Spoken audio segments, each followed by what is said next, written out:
Everyone.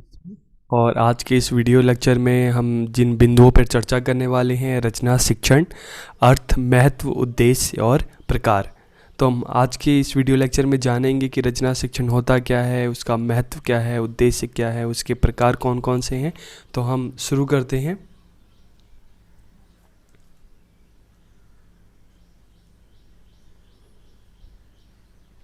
तो हम देखते हैं कि संसार में प्रत्येक व्यक्ति, हर इंसान अपने भावों और विचारों को अभिव्यक्त करते हैं, चाहे लिखित रूप से या मौखिक रूप से, लेकिन हर कोई अपने भावों और विचारों को अभिव्यक्त करना चाहता है। तो मानो कि इसी चाह में रचना का अर्थ निहित है।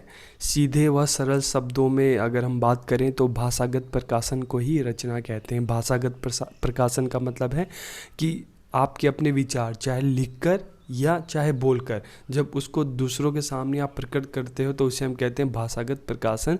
तो ये भाषागत प्रकाशन ही रचना है। रचना के भी हम कहते हैं, रचना लिखित होती है, मौखिक होती है। तो सीधे व सरल शब्दों में हम कह सकते हैं कि भाषागत प्रकाशन ही रचना है। तो भाषा क्षेत्र में इसका अर्थ है भाषा में विचारों का स्पष्टीकरण, कि भाषा में अपने विचारों का स्पष्टीकरण, कि अपने विचारों को स्पष्ट रूप से भाषा के माध्यम से सबके समक्ष प्रस्तुत करना, चाहे लिखकर या बोलकर।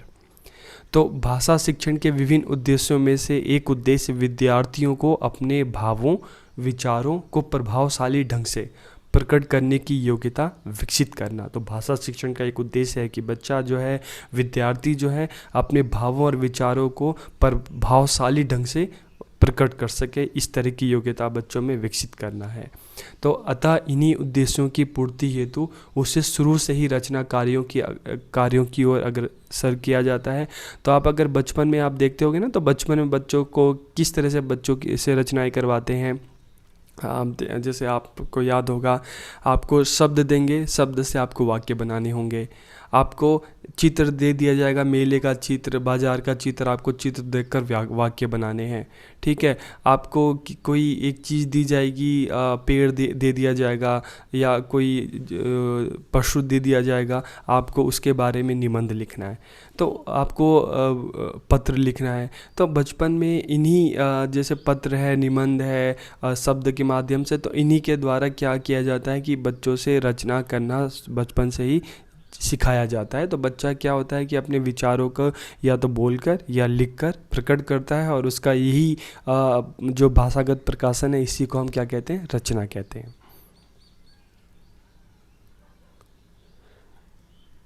ठीक है। तो रचना शब्द का शाब्दिक अर्थ क्या है? अगर रचना शिक्षण के अर्थ की बात करें तो रचना शब्द का शाब्दिक अर्थ है बनाना या बनी हुई या निर्मित की गई वस्तु या कृति। तो इस दृष्टि से किसी भी लिखी हुई कविता, कहानी, निबंध आदि को भी हम क्या रचना कह सकते हैं। दूसरे शब्दों में विचारों को क्रमबद्ध रूप से लिखना रचना है। तो क्रमबद्ध रूप से लिखना मतलब विचारों को, अगर हम बात करें कि अगर मान लो आप अपने आत्मकथा के बारे में लिख रहे हो, ठीक है, तो उसमें आपको क्या करोगे, आप जब उसकी शुरुआत करोगे तो एक क्रमबद्ध रूप से आप अपने बचपन से लोगे, और बचपन से धीरे धीरे जो अपने एक सफ़र अभी तक का आपने तय किया है, तो उसके बारे में आप लिखोगे। तो एक क्रमबद्ध रूप से विचारों को लिखना, ठीक है। तो विचारों को क्रमबद्ध रूप से लिखना ही क्या है, रचना है। तो रचना लेखन पूर्णता लेखन कौशल से संबंधित है, ठीक है। तो अगर हम रचना लेखन की बात करें तो ये पूर्णता लेखन कौशल से संबंधित है, क्योंकि देखो रचना दो माध्यम है। जैसे हमने बात की कि मौखिक भी हो सकती है, लिखित भी हो सकती है, लेकिन अगर हम देखें रचना का जो लिखित रूप है, रचना को एक स्थायित्व देता है। लिखित रूप के माध्यम से ही रचना सभी तक पहुँचती है, और रचना का जो वास्तविक जो स्वरूप है वो जीवित रहता है। तो इसलिए रचना अगर हम देखें, पुराने जो हमारे कवि हैं, लेखक हैं, उनकी भी जो रचनाएं हैं, ठीक है, उनकी भी जो अपनी इस तरह की सृजनात्मकता था, वो भी लिखित माध्यम से ही हमारे तक आई है। कि सालों बाद कबीरदास जी नहीं है, तुलसीदास जी आज के समय में नहीं है, लेकिन उनकी जो रचना का लिखित रूप है उसी की वजह से आज हम उनके बारे में जानते हैं। तो रचना लेखन पूर्णतः लेखन कौशल से संबंधित है। भाषा के क्षेत्र में रचना के अंतर्गत भावों व विचारों को शब्द समूहों में संवारते हैं। ठीक है, तो भाषा के क्षेत्र में क्या करते हैं, रचना के अंतर्गत भावों व विचारों को शब्द समूह में संवारते हैं। जैसे अगर हम अपने तन को सुंदर करने के लिए हम अच्छे वस्त्र पहनते हैं, आभूषण पहनते हैं, तो उसी तरीके से अगर हम बात करें कोई रचना है, कहानी है, कोई कविता है, तो उसको और अच्छा बनाने के लिए क्या करते हैं, अच्छे अच्छे शब्दों का प्रयोग किया जाता है, रस, अलंकार, मुहावरे, लोकोक्ति। तो इस तरह से अच्छे शब्दों का प्रयोग करके उनको शब्दों के माध्यम से संवारा जाता है। तो भाषा के क्षेत्र में रचना के अंतर्गत भावों और विचारों को शब्द समूह में संवारते हैं।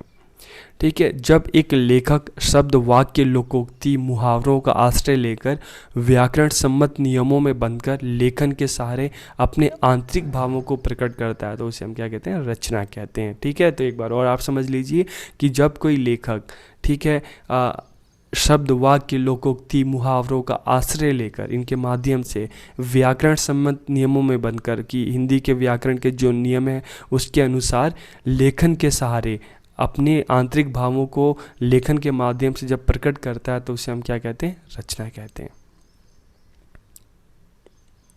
अब हम बात करते हैं रचना शिक्षण के उद्देश्य क्या क्या हैं। तो सबसे पहला है कि विद्यार्थियों को उचित गति से सुंदर व स्पष्ट लिखने के लिए प्रशिक्षित करना। तो सबसे पहले क्या है कि बच्चों को सुंदर व स्पष्ट लिखने के लिए प्रशिक्षित करना।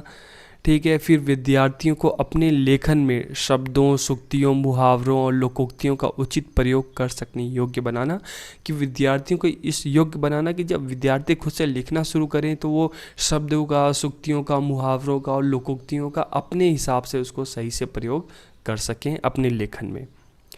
विद्यार्थियों को व्याकरण सम्मत भाषा का उचित प्रयोग कर सकने योग्य बनाना, कि विद्यार्थियों को इस योग्य बनाना कि वो व्याकरण सम्मत भाषा का सही प्रकार से उचित प्रयोग कर सकें।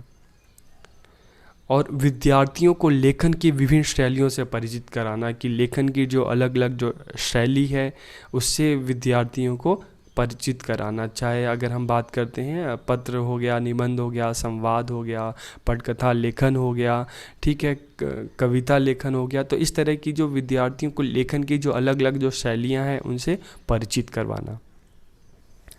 विद्यार्थियों की सृजनात्मक शक्तियों का विकास कर उन्हें साहित्य सृजन के लिए प्रेरणा देना, कि विद्यार्थियों की जो उनकी अपनी जो अंदर कुछ नया करने की जो शक्ति है, जो सृजनात्मक शक्ति है, उसका विकास करके उनको साहित्य, हिंदी साहित्य लेखन, जैसे हम बात करते हैं साहित्य लेखन में क्या है, हम कविता हो जाता है, कहानी, एकांकी, नाटक, ठीक है, तो संवाद, तो ये सारी जो चीज़ें हैं विद्यार्थियों के जो उनकी आंतरिक जो शक्तियाँ हैं, जो भाषाई जो शक्ति है, उसको विकसित करके साहित्य सृजन के लिए उनको प्रेरणा देना। विद्यार्थियों को कम से कम भाषा में अधिक से अधिक विचार व्यक्त कर सकने योग्य बनाना, कि इस योग्य बनाना कि कम से कम शब्दों में अपने अधिक से अधिक विचारों को व्यक्त कर सकें। विद्यार्थियों में अपने विचारों को क्रमबद्ध रूप से प्रकट करने की क्षमता विकसित करना, कि अपने विचारों को एक क्रमबद्ध रूप से, एक क्रम रूप में, जैसे मैंने आपको बोला कि अगर हम आत्मकथा लिखेंगे तो बचपन से शुरू करके बड़े पे जाएंगे, ठीक है, तो एक क्रमबद्ध रूप से अपने विचारों को प्रकट करने की क्षमता विद्यार्थियों में विकसित करना। विद्यार्थियों में निरीक्षण, तर्क, कल्पना तथा विवेक शक्तियों को विकसित करना, कि विद्यार्थी जो भी लिखे निरीक्षण के आधार पर लिखे, तर्क के आधार पर ये निर्धारित कर सके कि जो लिख रहा है सही है या गलत है। कल्पना, उसकी शक्ति, कल्पना शक्ति, और विवेक का मतलब है कि सोच समझ, ठीक है, समझना, समझ। तो विद्यार्थियों में निरीक्षण, तर्क, कल्पना तथा विवेक शक्तियों को विकसित करना, क्योंकि कोई भी अच्छी रचना होती है, कोई भी अच्छा लेख होता है, तो वो अच्छा तब बनता है जब इन चारों चीज़ों का उसमें ध्यान दिया जाए, निरीक्षण के आधार पे हो, तर्क, कल्पना और विवेक शक्तियों को, ठीक है। तो इसके आधार पे अगर हम कोई रचना लिखेंगे तो वो काफ़ी, हम उसको अच्छी रचना माना जाता है, ठीक है। तो इन शक्तियों को विकसित करना। विद्यार्थियों की अभिव्यक्ति में मौलिकता लाना, मौलिकता का मतलब है सच्चाई, ठीक है। तो और उसमें इसको हम सच्चाई हम कह सकते हैं कि विद्यार्थियों की जो अभिव्यक्ति है, वो जो भी विद्यार्थियों की अभिव्यक्ति है उसमें सत्यता हो, स्पष्टता हो, सच्चाई हो, तो ठीक है, तो विद्यार्थियों के अभिव्यक्ति में मौलिकता लाना, कि जो भी व्यक्त करें वो मौलिक हो, सत्य हो।